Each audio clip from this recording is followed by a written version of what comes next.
नमस्कार। आज हम बात कर रहे हैं यूएस में इंडियन स्टूडेंट्स के वीज़ा कैंसिल होने की। एक ऐसी पॉलिसी जो इंडियन पेरेंट्स और बच्चों दोनों को परेशान कर सकती है।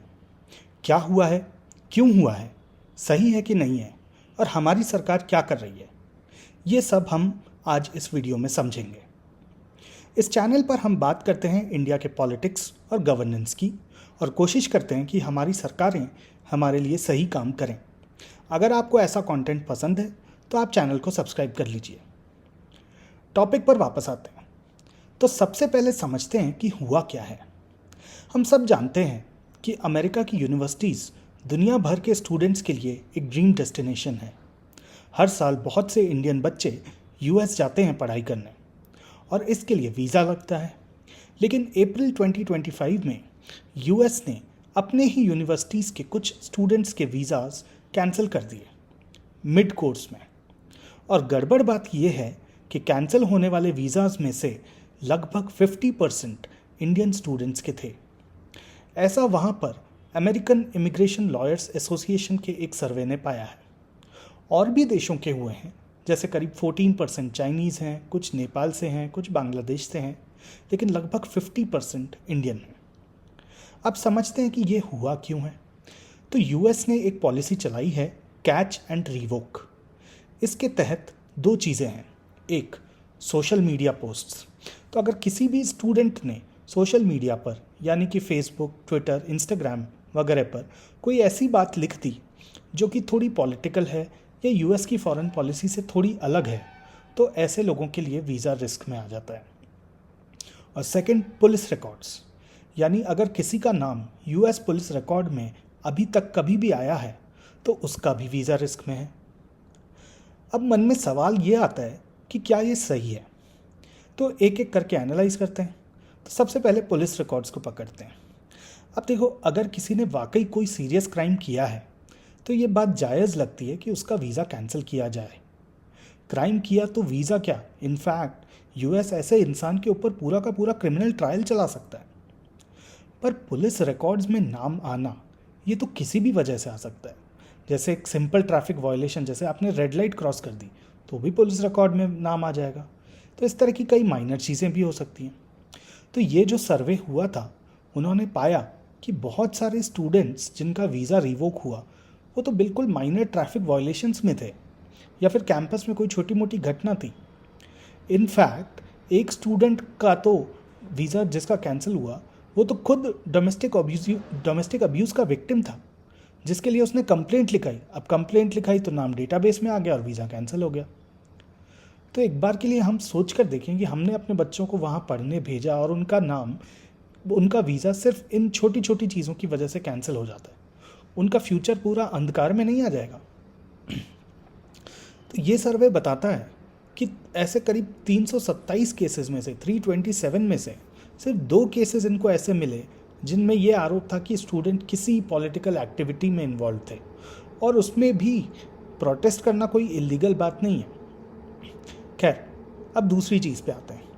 दूसरी चीज़ है सोशल मीडिया पर पॉलिटिकल पोस्ट जो कि यूएस की फॉरेन पॉलिसी से अलाइन नहीं करता हो। अब इसका एग्जाम्पल, जैसे कि इजराइल पैलेस्टाइन वॉर चल रहा है। अब इसमें किसी ने सोशल मीडिया पर इजराइल के भी किसी एक्शंस की आलोचना कर दी। अब यूएस इजराइल साथ साथ हैं, तो ये पोस्ट यूएस की फॉरेन पॉलिसी से मेल नहीं खाता।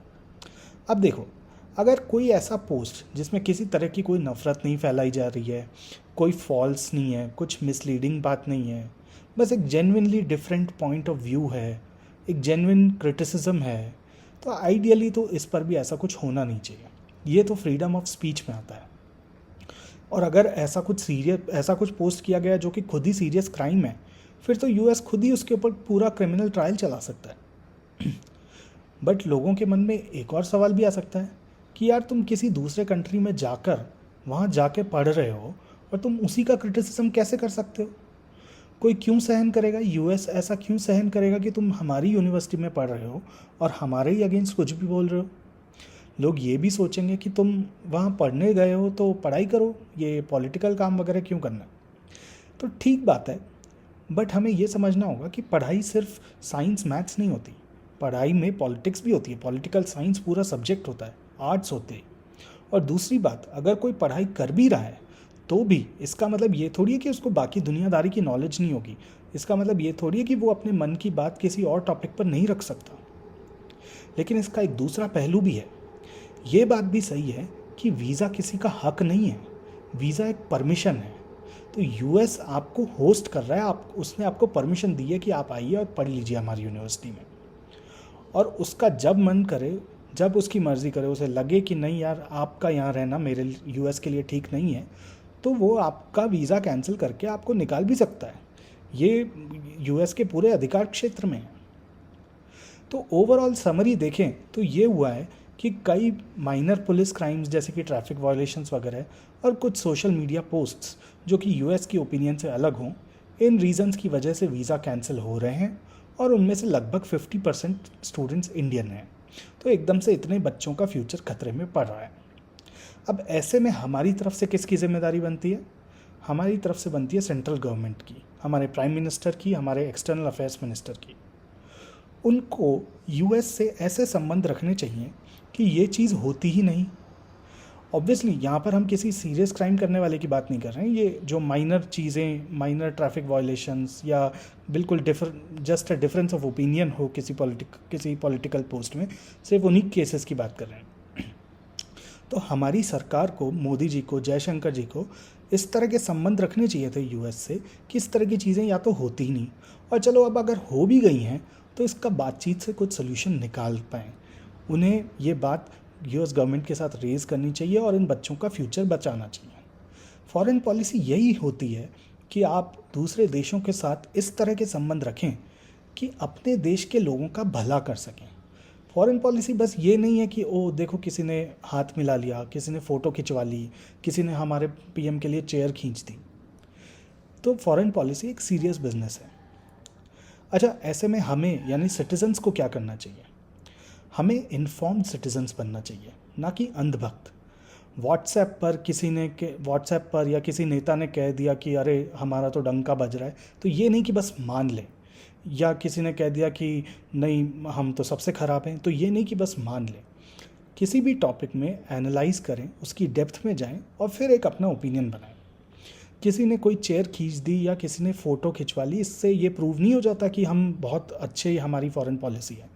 हमें चीज़ों के डेप्थ में जाके उसका एनालिसिस करना चाहिए और जो भी हमारे देश के लोगों के लिए भले की चीज़ हो उसकी मांग हमें अपनी सरकार से करनी चाहिए। तो ये था आज का टॉपिक। आप क्या सोचते हैं इसके बारे में? क्या यूएस ज़्यादती कर रहा है? क्या ये सही है? कमेंट्स में लिखकर बताइए। और हाँ, अगर आपको इस तरह का एनालिसिस पसंद आता है तो इस चैनल को सब्सक्राइब करना नहीं भूलिए। मिलते हैं अगले वीडियो में। Thank you.